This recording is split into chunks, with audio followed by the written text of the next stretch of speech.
Hello, my friends. Katie Day with the Movement to Texas team here with another episode of the Real Advice podcast. Today, I am joined by my friend that is not wearing a parka, which is surprising to me because he is in upstate New York. What's going on, Yeah, man? David Schwartz, how are you? thank you so much for having me on here, Katie. And yeah, I mean, the parka would have been appropriate. It was 21 degrees when I woke up today, and yeah, the heat was out in my house. So yeah, definitely a chilly morning to wake up. What? That's crazy. Yeah, Well, yeah. hopefully you're getting Not that Texas. fixed. I mean, dude, it's like 45 here, and it's raining in 45, and like I had to take my dog on a WALK in the rain over the weekend. It was terrible. So I'm like just hoping that it Horrible. lets up before I have to take her on one of those today. So we'll see. I'm so We lucky I have an shall see. American bulldog now. Her walking threshold is so little that like and whenever it rains, she's such a princess. She's like, nope, I'll go out, I'll do it, I'll run right back in. So like we're good there. But I can totally relate to that with some previous breeds I had. Absolutely. Well, and this one enjoys she doesn't even really care about the rain. So like I'll let her out and be like, all right, go, like do your thing. And she'll just sit down and just like stare out into the yard. So um yeah, it's definitely kind of annoying Great. because then Hurry you gotta up. dry her off. Yeah, yeah. So all good, all good. Awesome. Cool. So for those that may not know you, David, who are you and how did you get into real estate?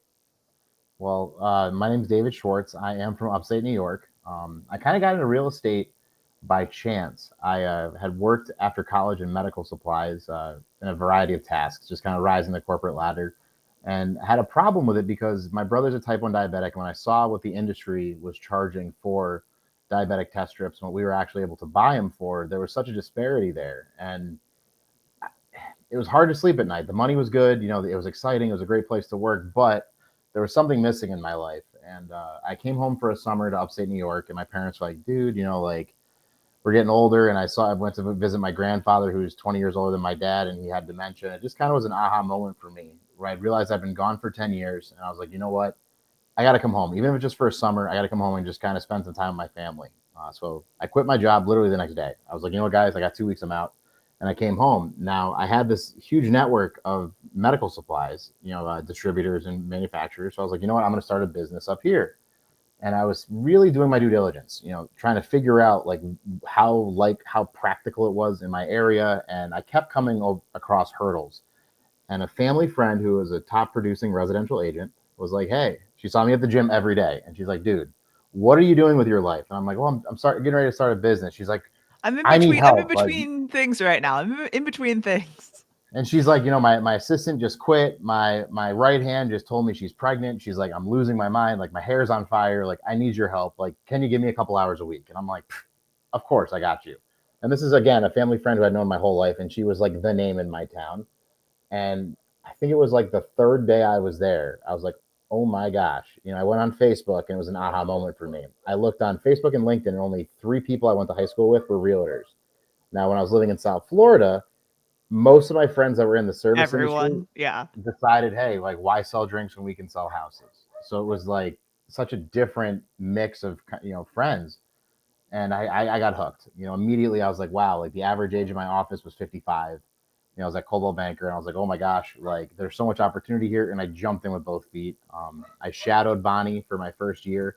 She was awesome. She really was like a by the book, very polished residential expert. And it was intimidating because she knew all of my parents' friends, and like her son and I grew up together. So like our spheres were so overlapping, and I ended up falling into some multifamilies. What happened was a family friend was looking for an investment property, and I went to show her cousin a few. We ended up buying a couple. And in the process, I met a seller who was like, "Hey, like I like how you talk to your clients. Would you be interested in helping me sell a few more properties?"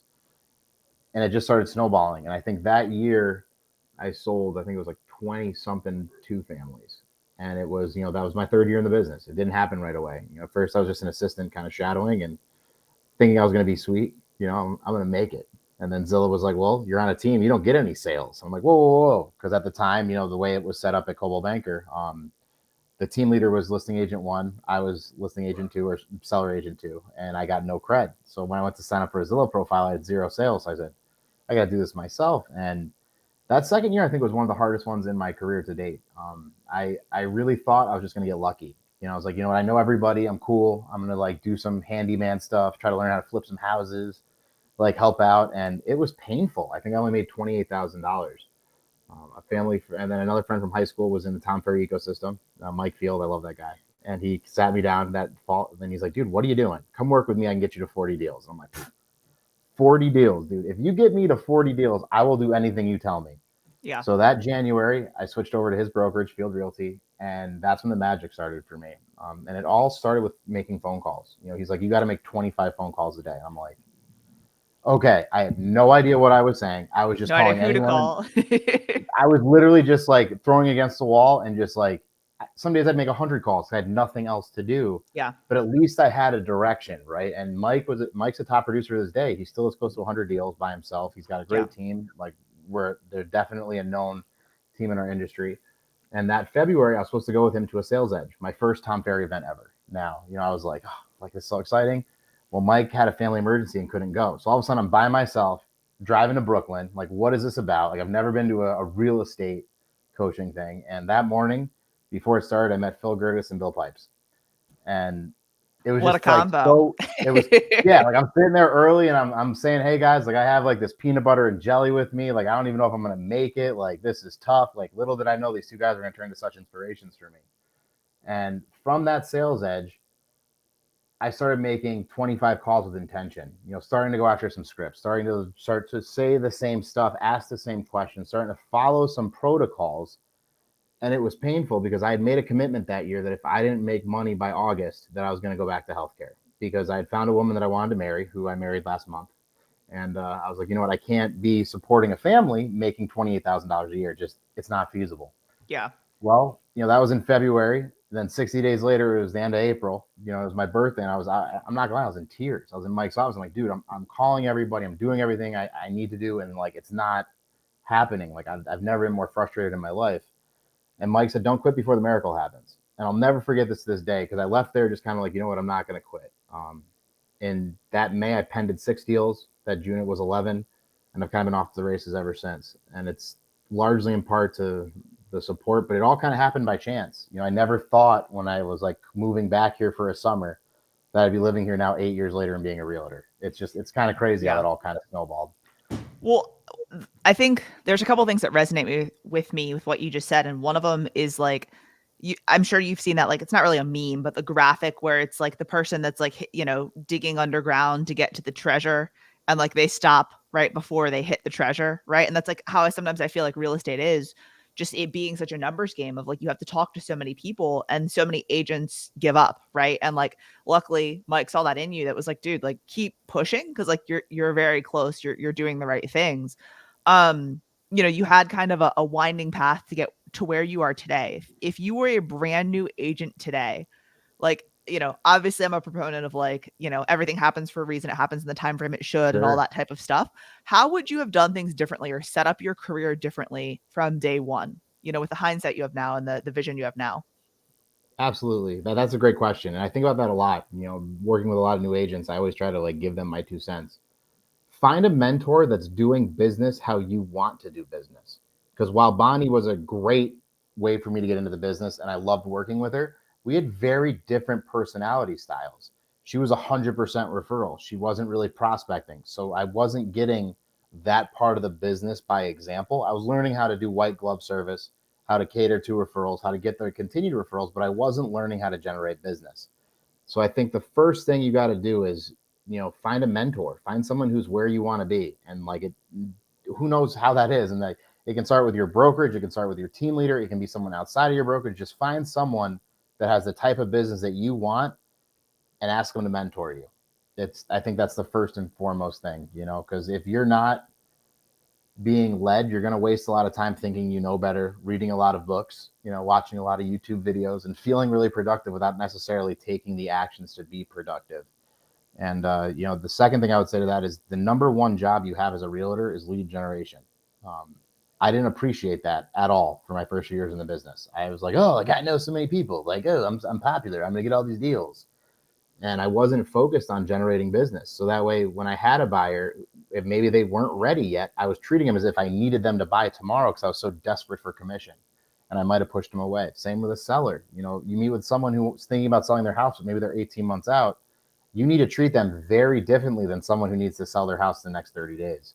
So I would That's I would say those two things are definitely the first two things I would focus on. Yeah, no, that's huge. I think that the timing piece of it, when we start to look back at our CRM, we start to look back at the people that we're working with and homes we're listing today. I'm like, some of those people, most of those people I started talking to anywhere between 12 to 24 months before they actually end up transacting, right? And it's like this kind of long game of follow up, and it is a sales cycle. I mean, a lot of people always want to say, oh, well, I'm not salesy, or oh, I don't want to be a salesperson or whatever. Like, whether or not you claim that title, like there's still the sales side of this business that um a lot of people fail to focus in on, right? um so like I know that you built a lot of your business on expireds and FISBOs and like cold calling, right? Kind of in the beginning. You know So what? let's It's talk a fun. little bit about that.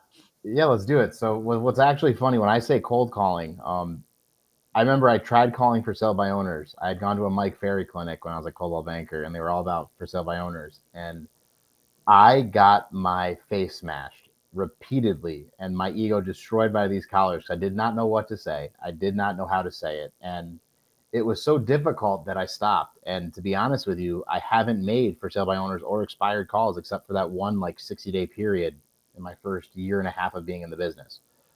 Instead, I chose to call people I know, people who I were acquaintances with, people who were acquaintances of an acquaintance, and kind of learning how to network and build those relationships from the ground up. I heard something during a pivot conference. It was like in August after the COVID shenanigans, or April, and someone said you don't deserve to get a referral unless you've spoken to that person twice within 90 days. And I was like, oh my god, like that's huge. And I was like, I'm thinking about this all wrong. And when COVID hit, at least in New York, we were in a lockdown. Like it was like a whole different world. So it was so much easier for me to call and say, hey, how are you doing? How's your business? How can I help you? And just having some of those kind of awkward conversations that I was like kind of telling myself were awkward. Mhm. Genuinely, people are flattered when they get called out of the blue. They might not be prepared to talk to you, but at least they're flattered. And I've kind of made it my business to be that person who kind of networks and kind of has those awkward conversations, as opposed to having the for sale by owners and expired conversations. Well, and I think that that's really big, and something that we really did a lot of back in 2020, right? Just having those conversations to catch up with people. And obviously the market had some to do with how well real estate was doing in 2020 and 2021, right? But I also think that the amount of referrals that we received from our past clients, from our sphere, from people that we knew was because, we were having those conversations, just catching up. There wasn't any sales behind it. It was really, how are you? How's the family? How's dealing with the kids being at home, stuff like that. Um, and so now, I think some people have lost that a little bit, right? So leaning back into Sure. that, especially as we're in a changed and changing market. Absolutely. And I would actually build on that. You've said sales a few times, and yes, we are absolutely helping people sell properties. Let's not get that misled at all. But I would argue that, and actually add on to that, saying it's also service, right? And whether you're doing Yeah. the service, if you're doing enough service and you're really putting the customer first and you're having conversations and you're making it about them, you said something that also resonated with me, that a lot of the listings you're dealing with are, from the last 24 months. I agree. I was just doing my business plan. I looked at my conversion this year. I'm like, whoa, whoa, like, why is my conversion, less than 50%? Well, it was less than 50% of people that I got on the market and sold. But then I looked at how many people are in the incubation stage, and it was like, oh my God, I'm really closer to like 70, 80%.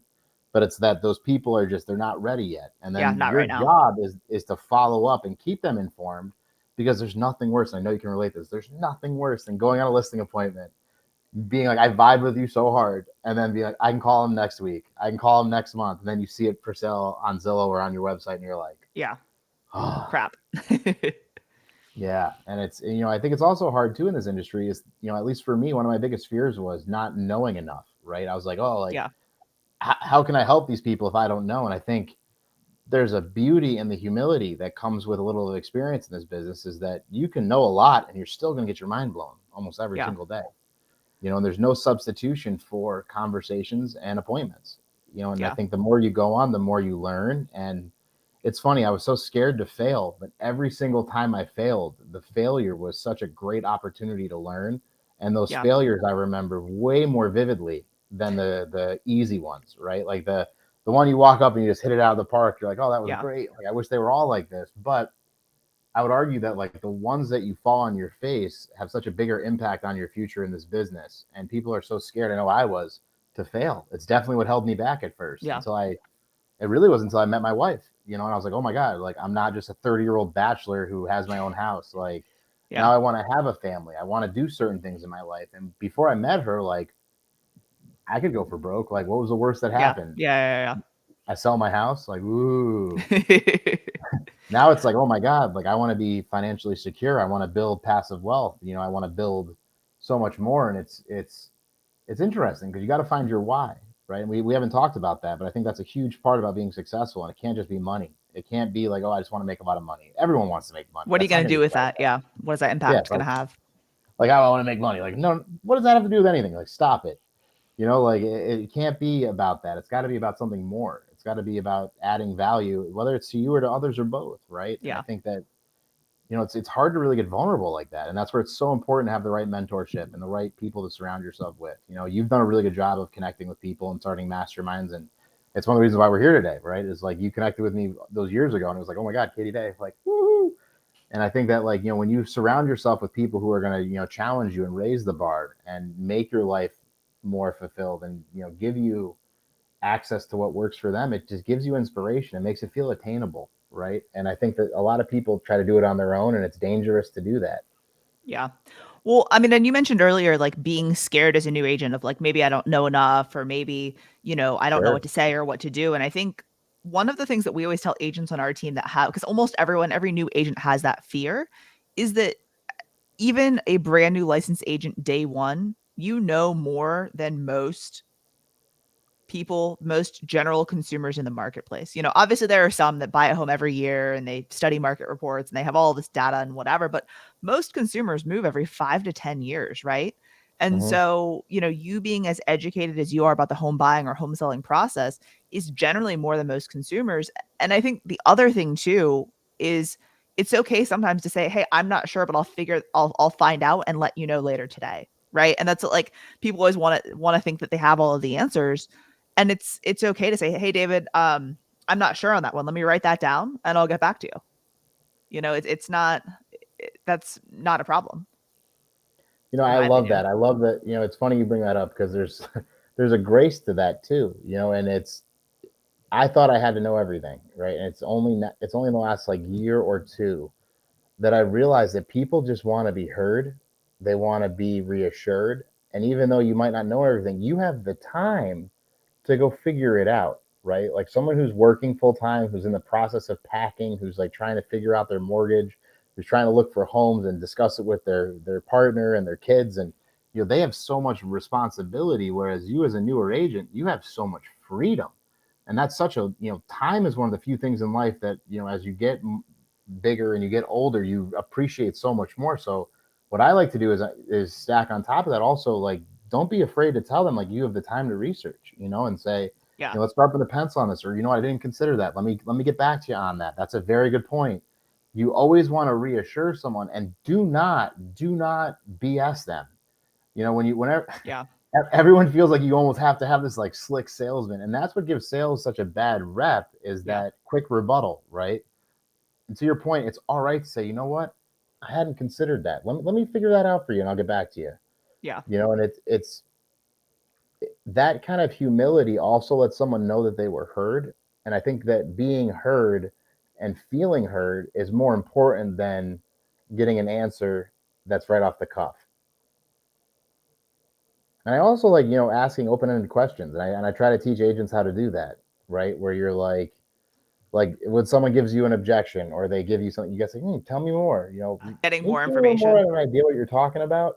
Yeah. Because the more you can get someone to relax, the more you can get them to open up, the more opportunities you'll have to realize how you can really help them. We do a ton of role play with our team, and a lot of times when we give an objection, they'll just hop right into like going for the appointment or going for the whatever. I'm like, no, no, no, no. Like, what's the next question or two that you can ask to uncover more information, right? And that's because the more you know about what their objection truly is, I think the easier it is to solve it or to come to a resolution or to help them, right? And so asking those questions and uncovering more information is always helpful. All right, I want to switch gears a little bit. Let's So do it.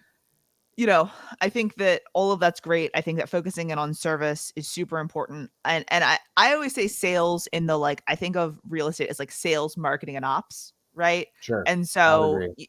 I think a lot of people focus in on not all three, right? They focus a lot in on the marketing. And that's kind of where I want to switch gears to, right? As Absolutely. far as content and content marketing, because I know you did your video journey this Oh past boy, year of I did. 365 videos, one video a day. And first of all, that's insane. That's absolutely insane. I laughed every day I saw it. I was like, dude, he's still doing it. I love it. I love it. Me So tell too. me a little bit Me about too. where that came from.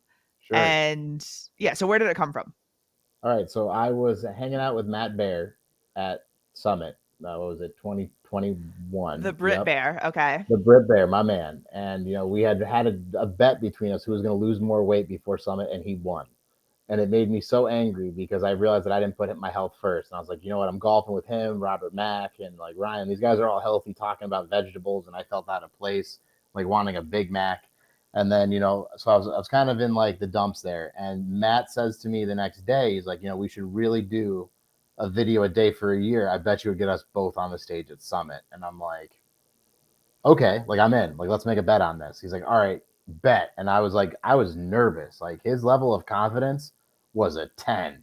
Mine was like a 5, but I was like just not going to lose because I just lost this like weight thing. And Yeah. I mean, I'm recalling seeing your videos every day. so he dropped off after like 20 days. That I was like, but I had no idea that the Brit Bear was involved in this So he dropped off after wager. 20. He had a lot going on in his life and he dropped off. And you know what? It was almost like better for me to not be competing and comparing myself because Yeah, then from that point on, oh, I mean, the journey of doing a video a day taught me so much more than just video. It's ironic. I never thought that by doing a challenge like that, I would learn how to speak my mind and how to be direct. You start off in this video challenge, right? And you do a lot of content, so I'm sure you can relate to this. You start off trying to be like people you admire, right? Like you'll see an idea and you're like, oh, I can do their script, I can use a teleprompter, I can use their background. I need the right tech, and you lean on all these different instruments to try to give you that confidence, right? And then, I'd say after about 30 days in, 60 days in, I was like, all right, I can start doing it my own way, right? There was a lot that happened in my life in this last year, and there was a lot of excuses not to do it, but I kept doing it. And let me tell you this, I didn't necessarily go viral. I didn't get, hundreds of thousands of followers. But, when I was talking to Tom actually about this once, he goes, you know what? When you have 500 views, think about how long it would take you to call 500 people. And that was one of the biggest aha moments I had. So yeah, then I stopped being, almost salesy in my video and started being myself and trying to be relevant with certain stuff, but also give people an idea of what I was thinking and what I was feeling. And yeah. it wasn't always about real estate. And because when I try to make it only about real estate, it gets boring.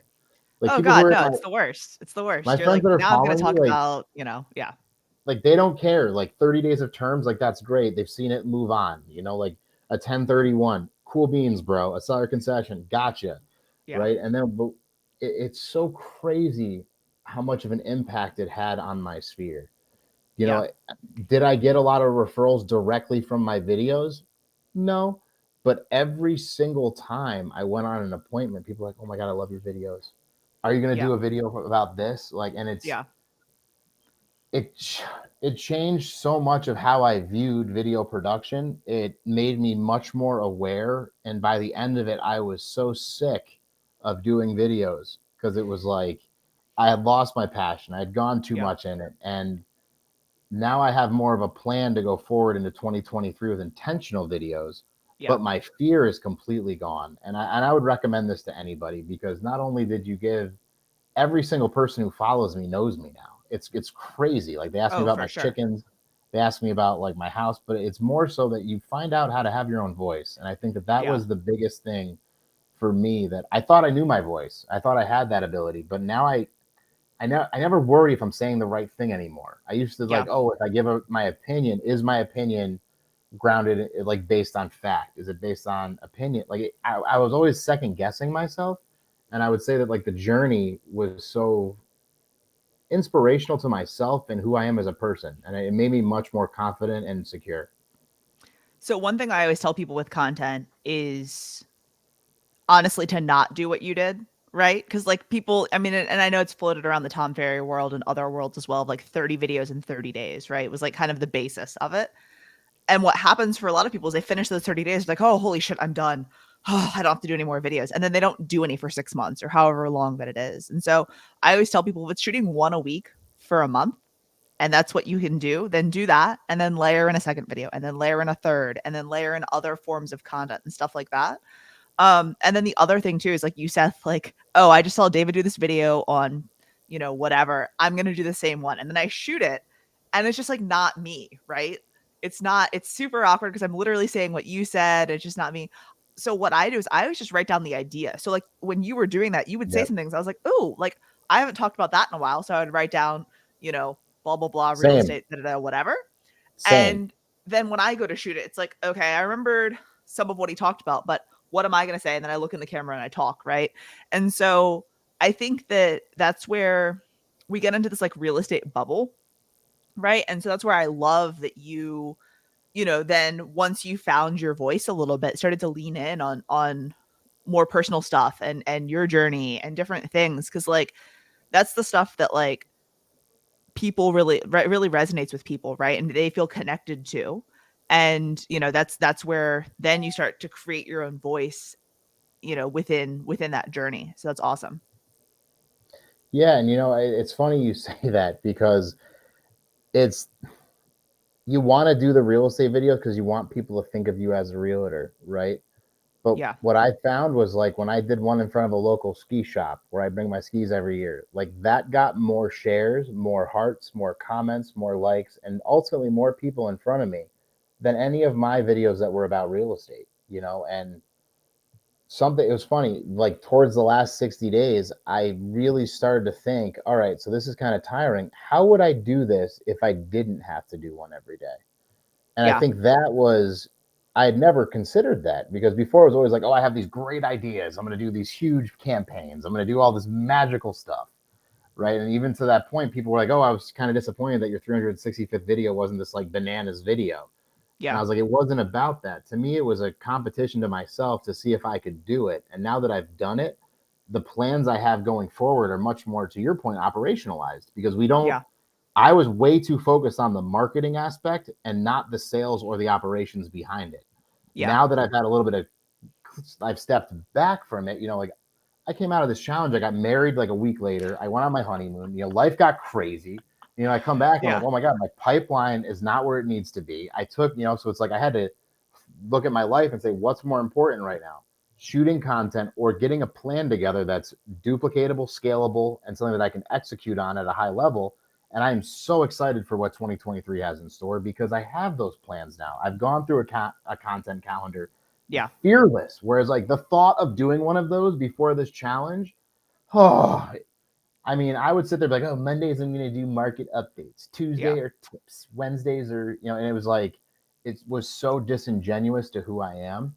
And it's, you never know what's going to happen from a video, right? Like, I did one about gratitude and just being grateful to people. And if you're struggling, doing gratitude lists, right? Yeah. And I can't tell you how many people have reached out to me in the last 30 days saying, hey, man, I saw this video a while ago when you're talking about these gratitudes. Can you talk to me? I'm kind of struggling right now. And Well, and that, you journal every day, don't you? yeah, every day. And I use, yes, I am a TF guy. So I use my Yeah. gratitude Yeah. journal Yeah. Yeah. I was and like, I because love it. that's I what's so love funny it. about social too, though, is like I I've seen you right with like your coffee and your gratitude journal, just like knocking stuff out or whatever. So yeah, no, those are the things that resonate with people, right?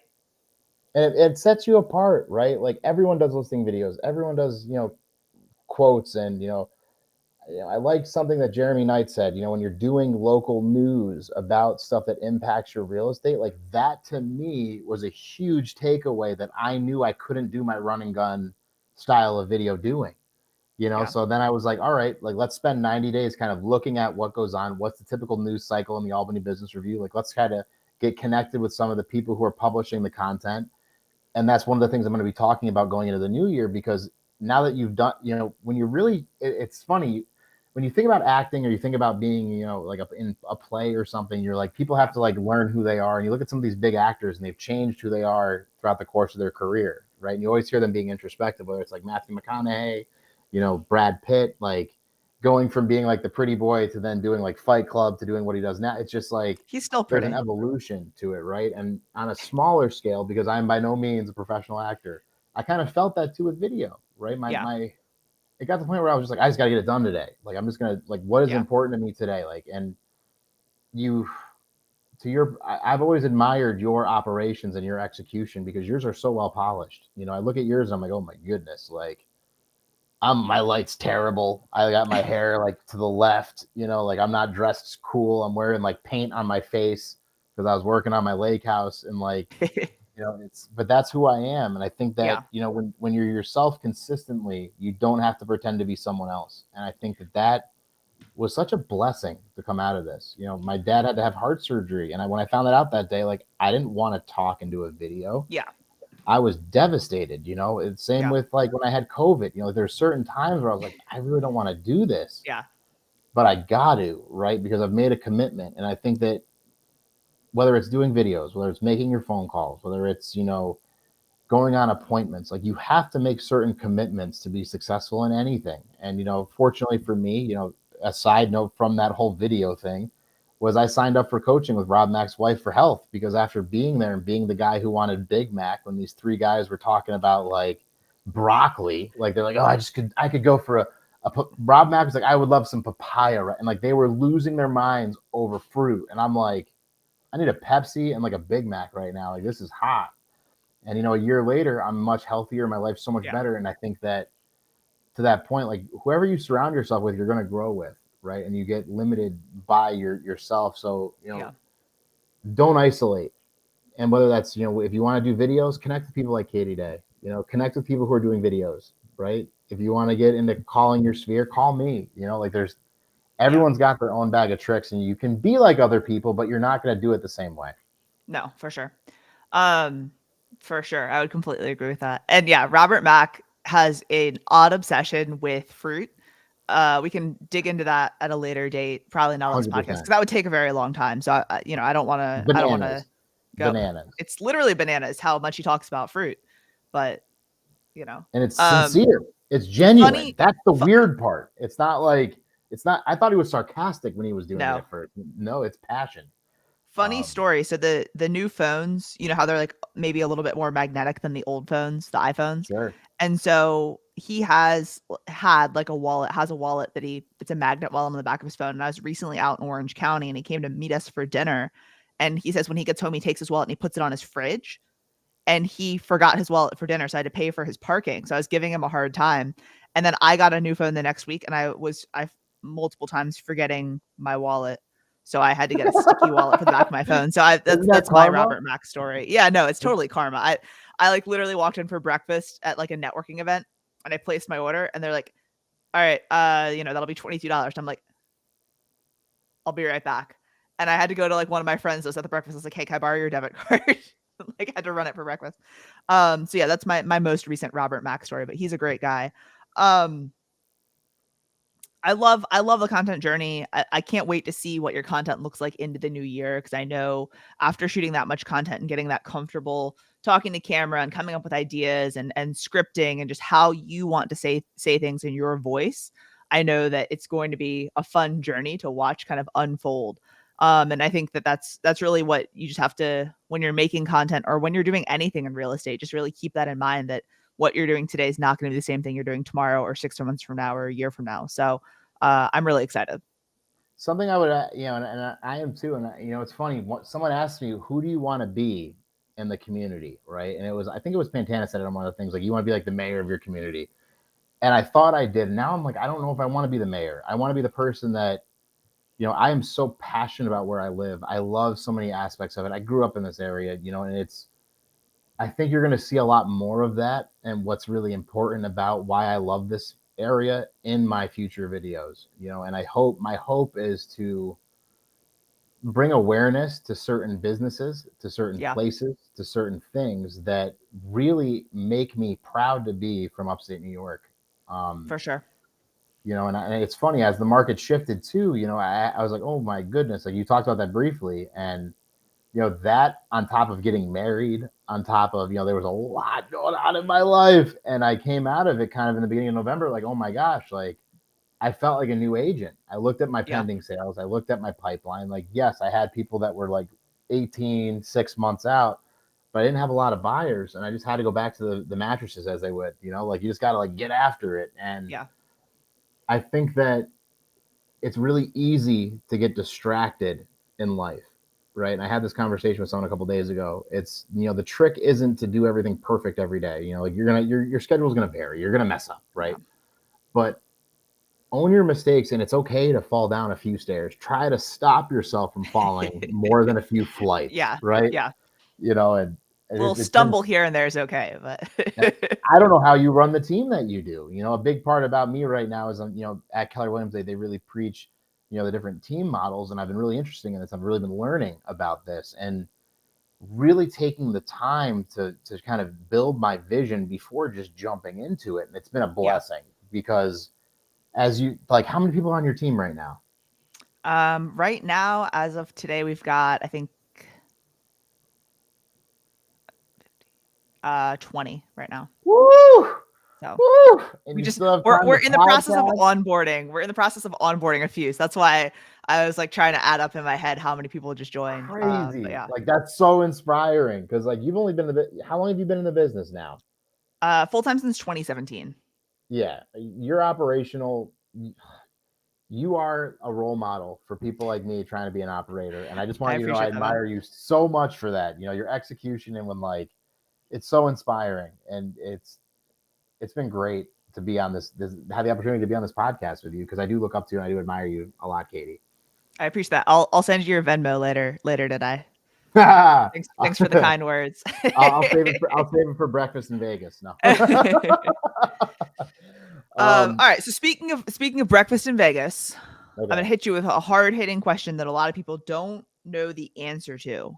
hit me. So, if it were your last meal on Earth, what would you be eating? Oh, all day. I've eaten breakfast. I love Would it be? breakfast. Oh, absolutely. I'd be going eggs, bacon, a little bit of toast, probably a Belgian waffle on the side, nice coffee, big glass of water. That's it. It's funny. My whole life, whenever I would be dieting or, not taking care Yeah. of my, I would, oh, even when I was in college, I'd be up super late. What would get me out of bed in the morning was a promise of a good breakfast.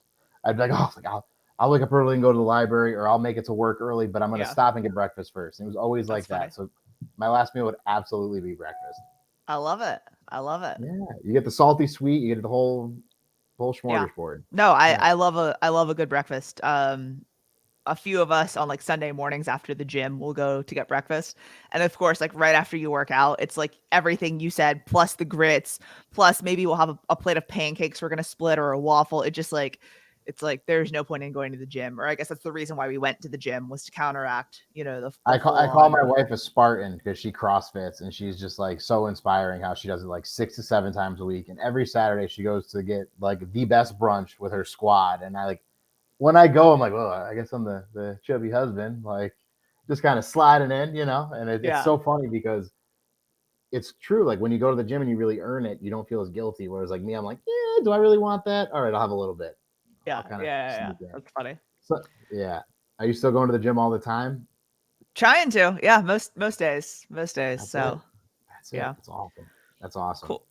Cool, man. Well, I appreciate you coming on today. It was good catching up a little bit, hearing about your journey. Wish Good. you nothing but success moving forward. Thank you. And thanks for joining today, man. Absolutely. If I can ever help you or anyone, you guys can always reach out to me. Instagram, I'm Schwartz Sells Homes. And yeah, you guys can look me up, get in touch with me, and if I can ever help any of you, let me know. Thank you so much, Katie. Perfect. Talk to you soon. Later.